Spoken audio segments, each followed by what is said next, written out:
a little bit later. Lamar Hurd is with us right now for another edition of Hurd Mentality. Lamar, I just went through those top 4 seeds. So who are you the most confident in terms of winning in Vegas?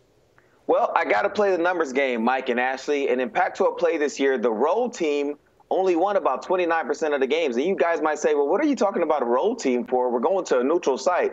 Well, it's a neutral site for everybody except the Arizona Wildcats, who I feel the most confident about. You guys know that place turns into McKell North. It's a sea of red and white. You hear the Wildcats screaming as though they're in Tucson. To them, it's like a home game, so I'm picking them to win the tournament. Every single year I'm in Vegas, I'm impressed at those Arizona fans. Every single year. It shouldn't surprise me at this point, but yeah. All right, Lamar, UCLA, USC, both of these teams have had issues down the stretch, but the Trojans, of course, dominated the Bruins this season. They went 2-0. Sell us on who you think will win this game. Well, we're all still waiting for UCLA to turn into what we thought they could be, which is one of the most talented teams, not only in the conference, but when you look nationally, their guard play, they have post play, they have size, they have athleticism. And I think that we're going to see the best of UCLA. Now, we may not. And if we don't, their season is over, quite frankly. I mean, you're not even talking about NIT without a winning record. So I think we're going to see a UCLA that finally turns it on, puts it all together, because USC is firmly in the NCAA tournament field, but the Bruins cannot get there without a great run through the conference tournament. Yeah, Bruins have been struggling. They did not look good on Saturday. Meanwhile, Oregon State, they should be feeling pretty confident, cautiously optimistic maybe on its prospects for an NCAA tournament spot. How does that Trace Tinkle injury, though, impact this game against ASU that, Sun Devil squad has actually played pretty well down the stretch here?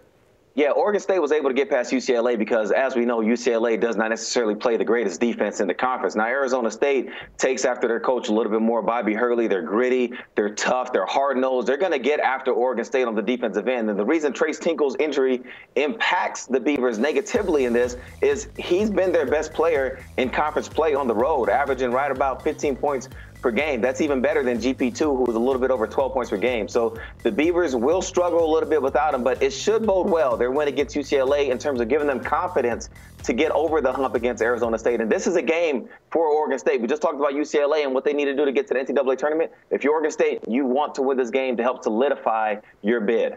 Yeah, no doubt about that. All right, let's talk about the first game of the tournament, Stanford and UW. They're kind of a clash of styles. So, Lamar, how do you think the Huskies' offense will match up with the Stanford D that has really given a lot of team fits? Well, the Huskies are going to want to get up and down. We know that. They do not want to slow the game down. They want to get it to their electric guards, DeJounte Murray, Andrew Andrews, their athletic big man, Marquise Chris. They want to go up and down the floor. Stanford, on the other hand, they want to slow the game down, play a controlled game. They want to make sure the pace is in their favor with their 2-3 zone, which is very active. So what I say is, take the X's and O's out of it. Take the game planning out of it. I think this is one of those kind of games when you talk about a tournament feel, a tournament atmosphere, where a guard will take over the game. And I'm pointing to Andrew Andrews, who's coming off a 47-point performance. He knows that if the Huskies want to get to the NCAA tournament, they have to make a deep run in the conference tournament. I don't think he wants to go out like that. He wants to get to the big dance, and I expect a big performance from him in that game. All right. Getting to the big dance might take for UW winning the conference tournament. Meanwhile, Colorado, though, are they best positioned to make a run of those non-elite teams when you consider they've beaten 3 of the 4 top seeds, and those losses to Utah, razor thin? Yes and no. Yes, because their first game is against Washington State, who, as we know, only had 1 win in conference play.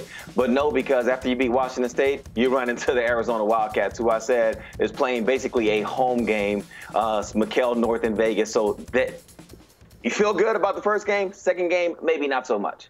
All right, Lamar, last thing before we let you go. You've seen all the award winners and all conference teams that we just announced here on Sports Report tonight. Who has a reason to be upset today in your mind?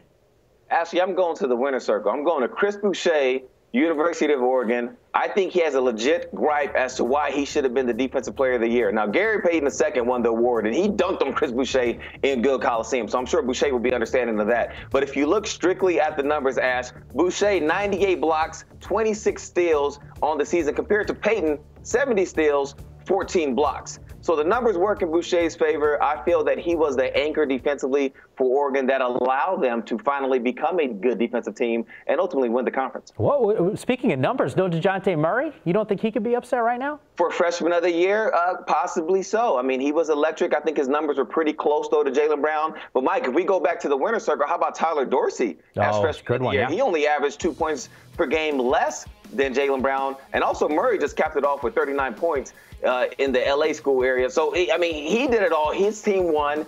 A lot of people have gripes. A lot of people have complaints. But I think the guys who won the awards do deserve it. We never have a problem with Lamar. No, I was just going to say, no gripes with you, Lamar. We appreciate your insight as always. Looking forward to having you in studio here next week. This week, I should say. Oh, yeah. Get ready, Lamar. Get ready, Lamar. It's time. It's tournament time. All right.